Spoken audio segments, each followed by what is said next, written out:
You're listening to an Anazao Ministries podcast.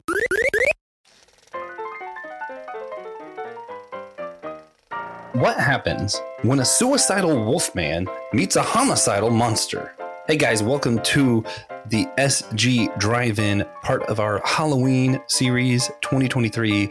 This year we're doing the Year of Sequels, reviewing sequels of Halloween movies.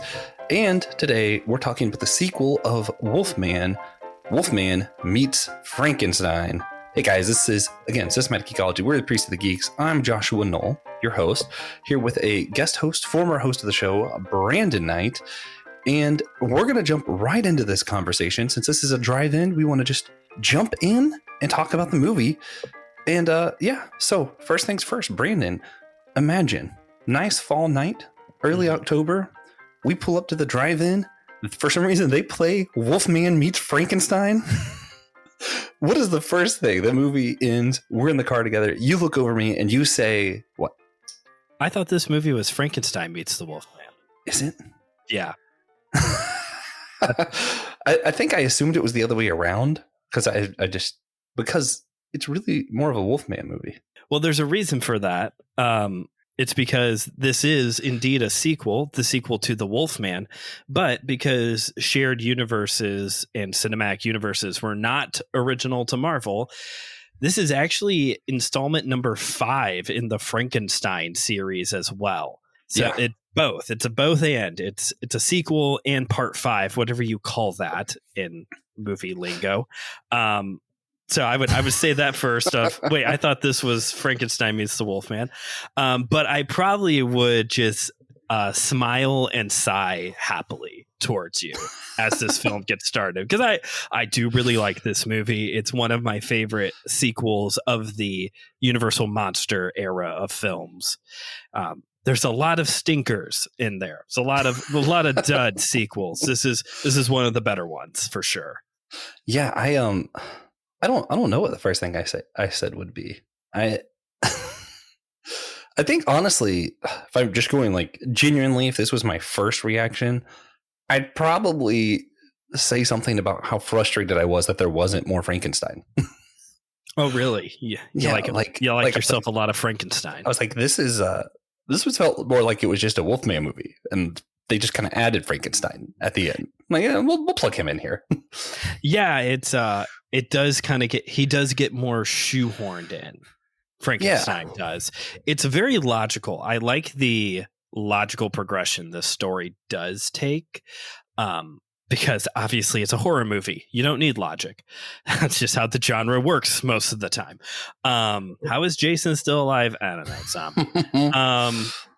But yeah, it's definitely more a Wolfman movie, and then Frankenstein gets added in later. I'm curious if maybe Frankenstein was just more marketable than the Wolfman at that point. Even though I prefer the Wolfman over the two. Yeah, I could see that. Kind of like you just kind of throw Iron Man in a movie so people will go see it. It's fine. Yeah. Doctor Strange, they just kind of like, okay, he's in this one now. There you go. Yep. So let's do some preliminary questions before we talk about like the plot. Sure. We mentioned horror, and I think that a lot of people would watch this. This isn't a horror movie, because I think a lot of people think horror is just means scary. Scary films are horror movies, and horror movies are scary films, and there is no difference. As someone who is slightly more educated on it and watches these movies a little bit more than maybe some others, how would you make the distinction? Why is this a horror movie? And is there a difference between horror and scary films? I don't know. Maybe a more bougie film person could maybe make that distinction between a scary movie and a horror movie. It's kind of like the classic debate. Well, I guess I shouldn't say classic. It's kind of a newer debate of is high level horror or art house horror, is that a separate genre, or is that, is this because horror movies all kind of deal with, I guess I shouldn't say all, most horror films, or at least the ones who get recycled as classics, deal with high level things. They deal with issues of life and morality and meaning and existence. I would argue that the horror genre, more than almost any other genre of movies and literature, is the most thought-provoking. Yeah. Sci-fi might be the only exception. But I think this genre really does lend itself to deep thinking, even though you would not assume that as you watch Michael Myers stab somebody. Like, you might just be grossed out by that. I'm sure there's listeners out there of SG who may be avoiding this series because some Christians have a very hard time with the concept of horror. But I personally think that horror, whether it's art house or otherwise, it is very thought provoking and it gets you questioning things. As to the scariness aspect of this, I would say this is a horror movie, broadly speaking, because it is dealing with two of the originals. You know, you have Frankenstein and the Wolfman. These are two pillars of the horror genre.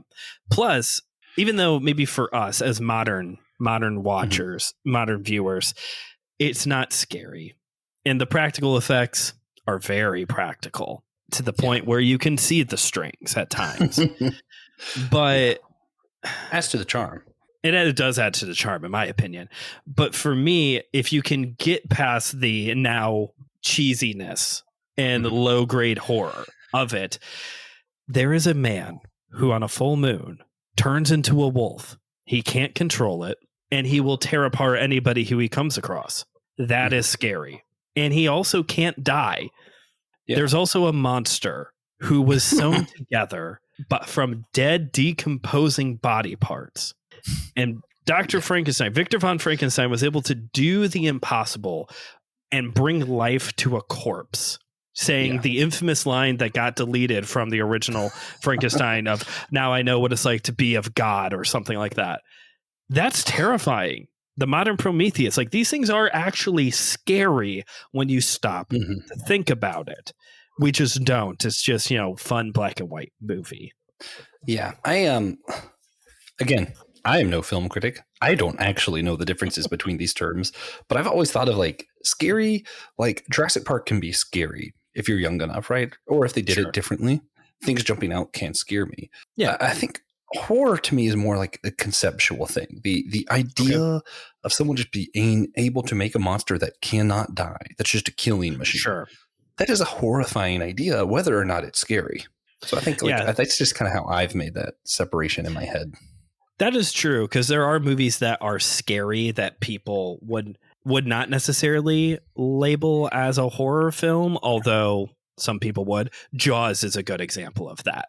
I don't think Jaws is a horror movie. It's not. Jaws is a summertime flick, but it is scary. It's got scary moments. Same with Alien. Alien is a long debated. Ooh. Is that a horror movie? I've recently changed my mind on that one. Okay, what did you change it to? And this goes back to, you were talking about the sci-fi thing too, and I was going to bring this up. Sci-fi movies tend to focus on how we treat the other. Whether it's how aliens treat us if they come here, or how we go to other planets, how we view the other, how we treat the other. Horror typically challenges us, and we're going to get to this later. But like Frankenstein was the creator of a monster, and it's more of the horrifying thing was just creating for the sake of creating. Like, are we just doing science? Like, it's challenging how we think of ourselves, and are we the real monster in the story? Wolfman is this idea of hating who you are so much that you just want to die, but you can't. And it's more of like inward as opposed to sci-fi being more outward focusing. Okay. And when I think of Alien, it's not really challenging us to treat the other any differently or how they treat us. It is more, I think maybe it's just thriller, but it's not quite horror either, because it doesn't make us think of ourselves. You're not really focusing inward or outward. You're just kind of being scared. True. It's more of like a thriller action movie than anything. Yeah, and whether thriller falls into this category can also be debated. There's examples, Rear Window, Disturbia, of movies where you're kind of on your edge of your seat and you're a little bit scared even. But yeah, Alien is I don't know necessarily where I would throw Alien down at. Other than that's just creepy. Xenomorphs are creepy. Yeah, it can be creepy. We'll go with that. this pseudo film critic side tangents over. We're going to move on. I do want to get to like our history with this, why we picked this, and what our histories with these films are. Ironically, I don't know how many listeners are going to believe this. This wasn't just my excuse to find a way to squeeze a Frankenstein movie in here, because last year I told everybody Frankenstein's my favorite. Like of all monsters, I love Frankenstein. Frankenstein's monster, which Frankenstein himself calls Frankenstein. So I feel like there's some justification for calling Frankenstein's monster Frankenstein. Anyway, the and Frankenstein's a last name. It was like his son, so it passes on. It's fine. Sure. But last year I did The Bride of Frankenstein, which is the proper sequel to the Frankenstein Universal movie. And this year, Brandon chose. I asked you if you could choose an old Universal movie. You chose Wolfman Meets Frankenstein, and I didn't hesitate because I was like, heck yeah, I could talk about Frankenstein. Like you mentioned, it's the 5th movie in the Frankenstein series, so it's not really a sequel, but it is the sequel to The Wolfman. So I lucked out. There was a loophole that Brandon unknowingly created for me. You're welcome. Bride of Frankenstein is also a good one. I know I mentioned earlier there's a lot of rough ones, but that is a good one. Yeah. So of all, we know you love the Universal monster. Whenever we had your avatar on the logo, it was Invisible Man from the old Universal monster movies. Why Wolfman? Why didn't you do the sequel to Invisible Man? Because that one's rough. So The Invisible Man starring Claude Rains is my favorite horror film of all time. And maybe on a different day we can talk about that. Yes. The reason why I chose this one is because although that one is my favorite horror film, the Wolfman series, which is 5 films, all of them starring Lon Chaney Jr., which is very unique. Usually these people got rotated in and out of the different monsters. Yeah. Lon Chaney played the Wolfman in all 5 films. I think the Wolfman has one of the best character arcs in an era and genre where that didn't really matter. That was not something on most people's minds. Because you start in the Wolfman with Lon Chaney as kind of a like Robert Downey Jr., Tony Stark like character, just kind of like this womanizing rich dude doing whatever he wants. He gets the curse, and now his life is completely different for all the wrong reasons, for very bad reasons. You get into this installment, and as you've alluded to, and I'm sure we'll talk about some more, he goes through like this suicidal phase of he does not want to be alive. He wants to be dead because he sees his curse as nothing but a curse. It is just pure evil. Over the course of the next 3 films, I think it's House of Frankenstein, House of Dracula, and then Abbott and Costello meet the Wolfman. Over the course of these next few films, he continues this journey, getting to a point where, yes, he does wish he doesn't have this curse anymore, but he basically becomes like the anti-hero of all the monsters. Dracula always maintains this position of being like the ultimate evil of the Universal monsters. In poor Frankenstein, he's often used as like the living weapon. Like, I'm going to resurrect Frankenstein's monster to do a horrible thing. The Wolfman is the one that is chosen by the people, the writers, to go on this actual journey to get to a point where he's the one trying to battle against the other monsters to prevent Dracula from using the Frankenstein's monster for evil. And yeah, so that's part of the reason why this is my favorite arc, I would say, and why I chose this one. Yeah, yeah, man, that changes my perspective a little bit because I'm primarily Frankenstein, and I'll watch some of the other movies, but I don't think I've seen them all together. I feel like I'm sort of like I'm like the Iron Man fan, like that watches the MCU movies, but really only the ones with Iron Man in it. I feel like that's kind of what I did here. So I can't say I'm a Universal monster movie fan really, because but I don't know, man. It was thinking of like, you picked this movie and I was just happy because I was like, oh yeah, Frankenstein. I think Frankenstein has the opposite arc of Wolfman almost. Where like the first movie, he wants to be his own creature kind of thing. You kind of get this kind of idea that Frankenstein wants to be more than just a monster. The Frankenstein's monster wants to be more than that, but he was created and kind of subject to his surroundings and just kind of a victim of circumstance. In the second movie, he actually has the ability to talk, and it's like they started building him into something. And then the third movie comes along, and all of a sudden, he's just kind of this thing, the son of Frankenstein starts trying to do stuff. Igor comes back, wants his revenge, tries to like transplant his brain in the fourth movie into Frankenstein or something. Oh yeah, like all kinds of weird stuff. And it's like he went from maybe he has his own autonomy to nope, he's just a plot device now. Yeah, that's for sure. And especially when you get into House of Frankenstein and House of Dracula and Abbott and Costello meets the Wolfman, like these are in these movies, he is there to be used. He is an object more than a character even. And you're right. I've never really thought about it before, but you're right. You kind of get this starting of like, oh, maybe he's going to become his own person. He's going to become a real boy like Pinocchio. But but no, it's actually like a downward spiral for the monster. That's interesting. Yeah. What's funny, so I want to talk about like our own history with these. And I know you've always liked these. So I'm gonna let you go next. Mine's pretty quick. I loved I like older literature sometimes. Gotcha. And one of the older literature that I really loved was Frankenstein. And I enjoyed the story. So I watched the movie. It was wildly different. So I didn't watch the other movies at first because I was like, oh, that was dumb. And then later I've come to appreciate it as just something different than the book. And then I see all the sequels and I'm like, okay, so this is why they did it different, because they can make their own universe and kind of build out. And I've come to appreciate it more over the years. Mostly I like Frankenstein, Bride of Frankenstein, but there are a few others. I like the original Wolfman. I actually do appreciate, you said it was Abbott and Costello meets the Wolfman? I can never remember the name of them. I just remember, like, that's the one where they're like, you have basically everybody shows up at one point, right? Yes. I think the only universal monster that never shows up, because House of Frankenstein and House of Dracula are also like Avenger films where they're all together. Yeah. I think it's the creature from the Black Lagoon is the only one who never crosses over. But I think that one's a much later series too. Yeah. Yeah. So what about you? What got you into these movies? I know you weren't around when these first released, I don't think. So time traveler. Yeah. Allow me to introduce you to a geek subgenre that we have here in Chicagoland known as Svengoolie. So Svengoolie is a horror host, much like Elvira, who has been on local TV since the 70s.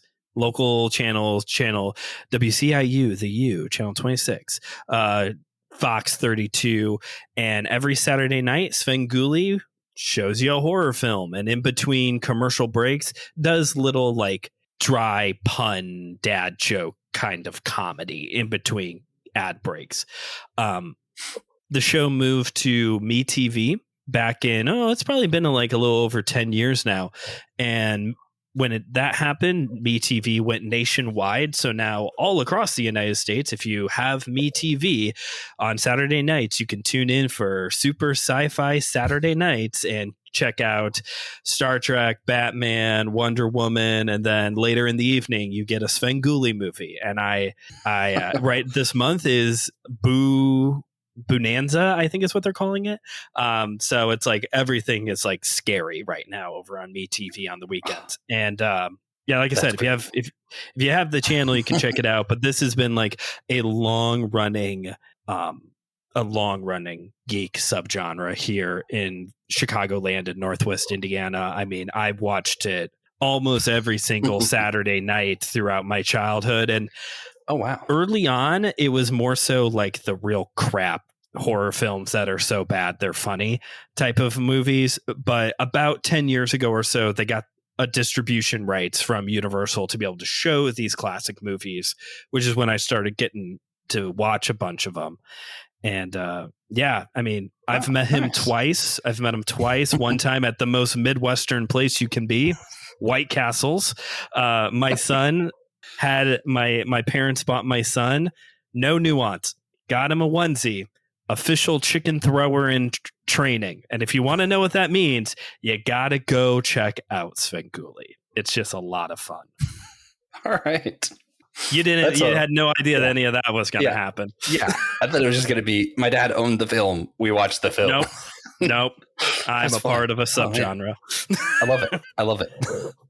Oh, man. So leading up to this movie, we mentioned this is the fifth in the Frankenstein, kind of did a little bit of his, but, Frankenstein's monster, or Frankenstein, he was created by Dr. Frankenstein, kind of wanted to just prove that he could create life on his own. He did. He was the real monster of the film, not Frankenstein's monster. Just want to whatever. The monster was just trying to exist. Everybody got terrified and they reacted and people reacted to other people reacting. It was a whole to-do. But a lot of it is kind of reflecting on, are we the monster or is our fear the monster? Was there anything to be afraid of in the first place? Mm-hmm. Was Frankenstein's monster actually just a creature that was trying to figure out what it meant to be alive? Right. And you get a little bit more of that in the second one, The Bride of Frankenstein, where they decided to make another monster because that was smart. Frankenstein was lonely. Yeah. We're just continuing the whole Genesis narrative thing. Yeah. Then they have the son of Frankenstein, which is confusing for some people because it's son of Dr. Frankenstein, not son of the monster. They didn't make a third monster for this one. But Igor tries to get his revenge either in this one or the fourth one, which I don't remember. That one's Ghost of Frankenstein. Anyway, Igor starts playing a big role in the fourth and fifth movies when it's all about him trying to get revenge. He was Dr. Frankenstein's assistant, and now he's doing some weird stuff. And that's when Frankenstein kind of becomes a plot device, like we mentioned earlier. Going into this film, he's actually frozen underneath the, what's it called? It's not called a castle. Catacombs? It's like the catacombs under the castle. Yeah. The mausoleum or something underneath the castle. Yeah. So the monster's frozen there. Before this, you mentioned kind of the plot. His name is Albert, right? Larry Talbot. Talbot. Okay, yeah. Yes. Yeah. He, womanizer, all the stuff. He ends up trying to kill a werewolf. Does kill the werewolf, which is confusing because werewolves apparently can't be killed. Anyway, in doing the killing, he becomes the Wolfman whenever the full moon shines on him. He dies at the end of that film. 4 years later is when this movie takes over at his gravesite. Brandon, would you care to give the plot of Frankenstein meets the Wolfman? Sure. So, horror movies, much like superhero movies and pro wrestling, if you think about it for 30 seconds, it will stop making sense, especially with these older ones. So basically, werewolves can't be killed unless they are struck by a pure silver, or if their dead corpse is apparently in the way of the moonlight, because that's how this movie opens, with some grave robbers trying to get whatever they can out of Larry Talbot's grave. Instead, the full moon shines on his 4-year corpse and resurrects him. He's then taken to a hospital. Nobody believes him that he is who he says he is. All the while, he keeps turning into the Wolfman and killing people in town. Eventually, he does end up in Dutchland or wherever Frankenstein's castle is. I actually don't remember that part, but it's like he's in the Dutch area. Frankenstein's monster's Dutch. Yeah. Just let that sit in for a second. He ends up there, more so on the run than he is trying to find something. But when he realizes what he has discovered, because somehow he knows, this has never been established, that he knows who the Frankenstein monster is, or Victor von Frankenstein. Again, stop thinking about it. When he realizes that he has rediscovered the Frankenstein monster, the wheels start turning because he just wants to be dead. He doesn't want to bring terror to these people anymore. So his theory is, if Frankenstein can figure out how to raise a body, surely to goodness he can figure out how to kill a body as well. And so they're going to do this big transformation moment where they're going to take the life of Larry Talbot and put it into the Frankenstein monster, so that way Larry will be dead. And guess what? It doesn't work, and you get a little showdown instead between Frankenstein and the Wolfman. And that's our movie. Yeah. There's a little bit of a love interest thing going on there, and a lot of super dramatic Larry Talbot talking about how he wants to be dead. He kind of goes from like Tony Stark to more of like Bruce Wayne brooding in this movie. But that's, yeah. Which, I mean, understandable. Dying for 4 years could do that. Sure. Yeah. I, so this is a personal opinion. Part of why we're doing the sequels, I think monster and horror films might be one of the few genres where sequels have true potential to be better than the original. Okay. Because I actually do think it's scarier when you're thinking of a monster that has come back and you don't know how it's come back. Like, it was dead. And that happens a lot in horror films, you know, and it's like, yes. Oh, this should be dead. And somehow it not being dead raises the fear factor. Even though these really aren't scary because, you know, like we said, very practical effects, but right. Just conceptually, this one, he gets to play a little bit more around with this idea of not just like hating himself, but hating himself and not being able to escape death. And like you said, like it kind of conceptually ties in with this idea of being able to play God, to choose what lives and what does not live, which turns out humans can't do that. Anyway, but yeah. But it was interesting seeing the movie focus around someone who really just wants to die. Like, yeah, it is strange to say the least. And you're right. When it comes to these kind of sequels, I know I made the joke, don't think about it too long, but this does give room. These kind of films do give room for, okay, so how do we bring them back this time? You know, or like I rewatched the original Halloween, which is a fantastic movie, but it is one of those films where you kind of have to lose the idea that Michael Myers is actually a person and is more so as he is billed in the scroll at the end, the shape, because he's getting stabbed and shot and falls out a window repeatedly in this movie. And he gets up and walks away before the end of the film. Like, it's just, the monsters do work better for that kind of like, and he's just frozen. Don't worry about it. He's frozen right now. He's fine. Yeah. He'll be back. ? God, that's why I love monster sequels for that. And I think it's done really well here too, because it's different. It's not just, oh, the monster's back. It's the monster's back. It really doesn't want to be back. Yeah, even he's like, why are you trying to make more money off of me, movie executives? But yeah, it is very different to have a character who is so suicidal. Yeah, like that would not. I don't know if you can do that. Yeah, today I don't think so. Yeah, I don't think you could do that. He is like, I hate it. Is every existentialist's worst nightmare of, I hate my life and there's nothing I can do about it. Yeah, I cannot change my fate. He tries. He's gonna keep trying too in the next couple movies, but it's dark. Like I said, that's part of the reason why you kind of have to work past the fact that it's practical effects, it's black and white, and actually think about the plots of these movies. They can get pretty dark. Yeah. Would you say this is the ultimate Calvinist movie? He's not in charge of his own fate, and his very existence, it proves that total depravity exists. So far.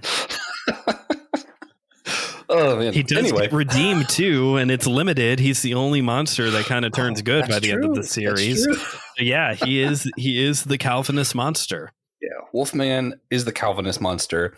And with that, oh man, certain other theologians. Anyway, I do want to ask you though, how does that message of kind of being scared of the evil within ourselves conflict with the message of like, we create our own monsters, or how do they like mesh? Because, you know, that's kind of Wolfman's thing is scared of the evil within me. The Frankenstein movies things has been up to this point more of a scared of what we can do. Sure. How do these, you know, how do they play off each other, like theme wise, thematically? Well, scared of who we are on the inside. Like, I mean, that one resonates more with me, at least, of just my own mental health journey and other issues in my life. Just the fear of your own evil potential, like that clicks with me way more than look what we could do. You know, I do feel like though, the look what we could do kind of conversations, those are the more common ones. I mean, just as a simple example, this is more sci-fi, but just all of a sudden now AI is everywhere and we all have access to it. Like, hello, are we going to stop and think about this for 5 seconds before Terminators show up? Like, I get that. I think it's ironic because I think that might be why I connect so much with Frankenstein's monster. okay. Is because like these stories of like what evil are we like, and I think part of this because I know that I am the arrogant person where if I could just create something to show everyone that I created it, I don't know if I would not do it. Part of it's like I want to show everybody, look what I made. And also just kind of, and this is where I get like really bogged down in my own thinking. This is kind of transparent for podcasts, I guess, but whatever. I really trap myself sometimes if I think too long because I'm like, okay, I'm friends with this person. And now I have this information about them and I know their insecurities. So now every single thing I say, I could be unintentionally manipulating them. And I'm like constantly afraid that I am somehow manipulating people when I'm subconsciously or something, or like I'm, you know what I mean? Like I'm always afraid that I'm using stuff because I know it.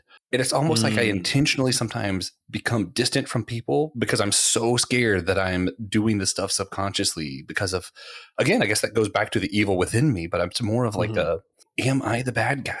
And if so, should I cut myself out from people? But then sometimes it circles back around to maybe cutting myself out from people also is bad. So I'm just cycle myself into every option is wrong. Every option. Is it me? Am I the drama?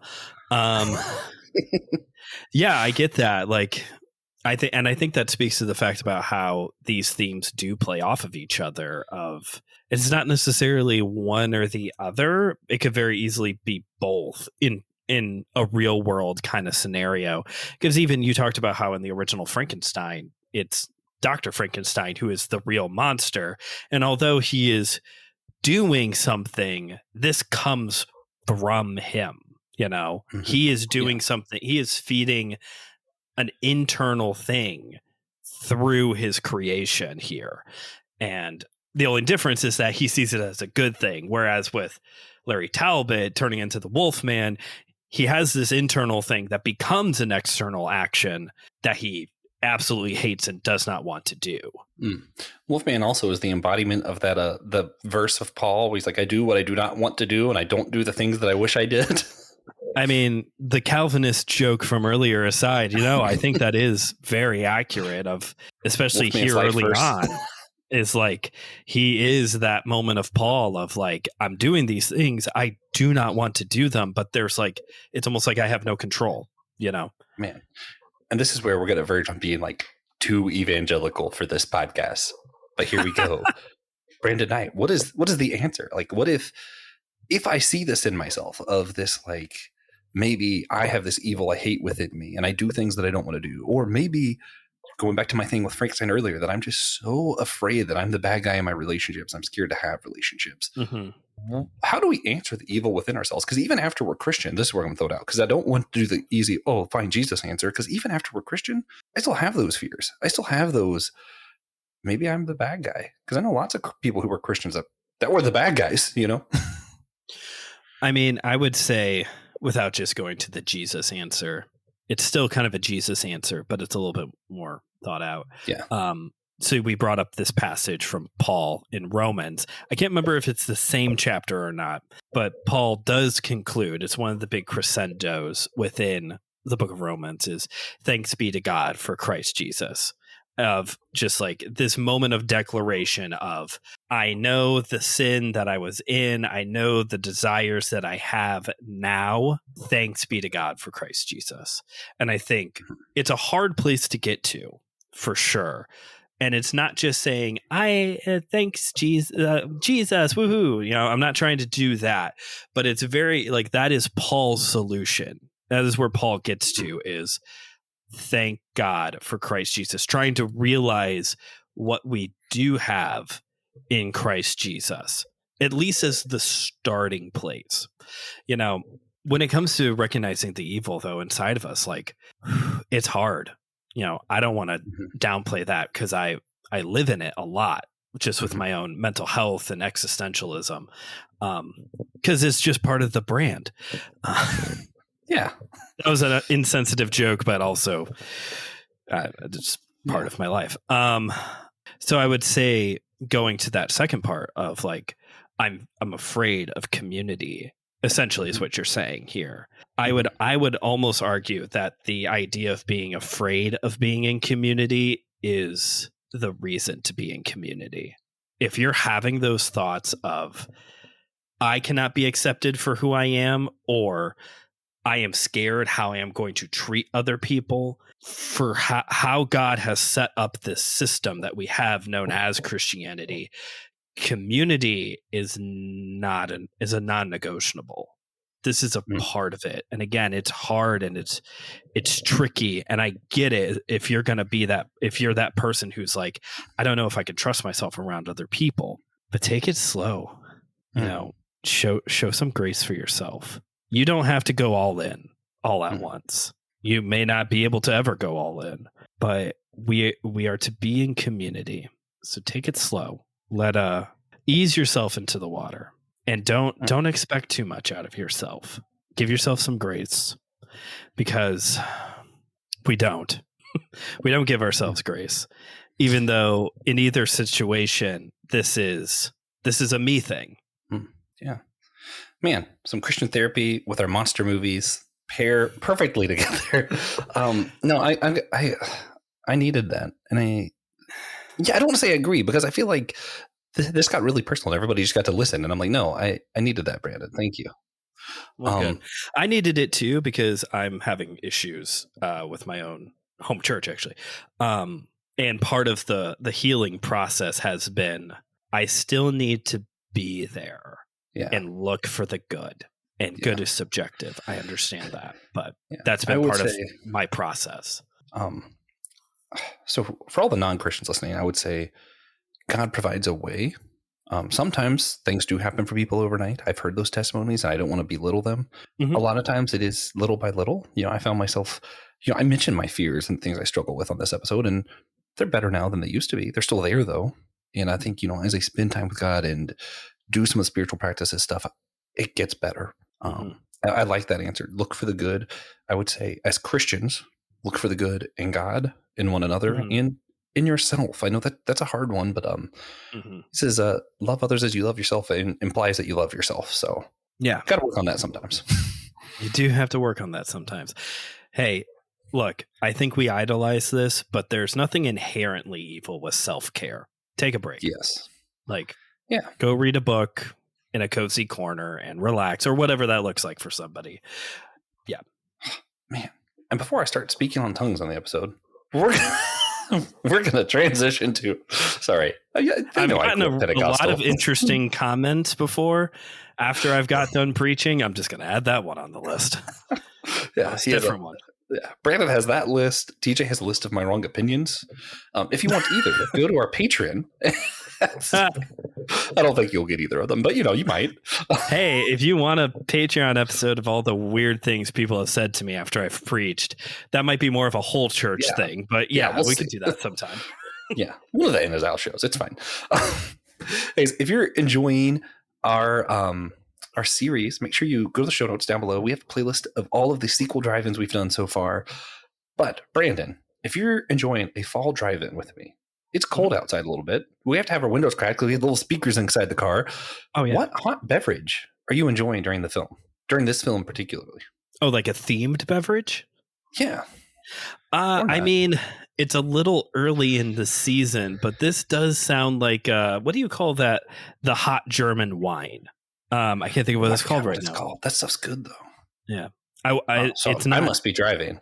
So You're driving. Man, I can't think of what that stuff's called now, but it's usually more of like a Christmas time drink. I'm sure there's a way we can maybe spookify it up a bit, but also, since this is like old Europe, that's why I thought of it.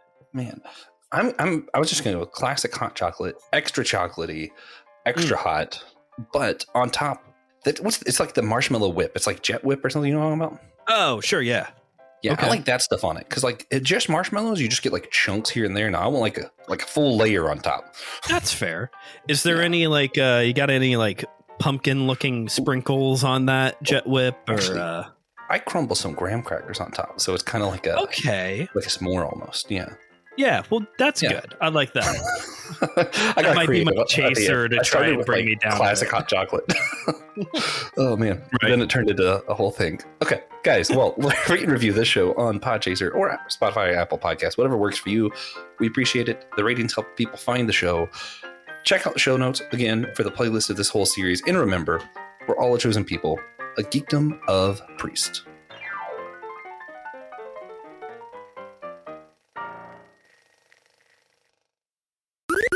This was an Anazao Ministries podcast. If you enjoyed this show and would like to learn more about our network, be sure to check out the Anazao Ministries podcast network.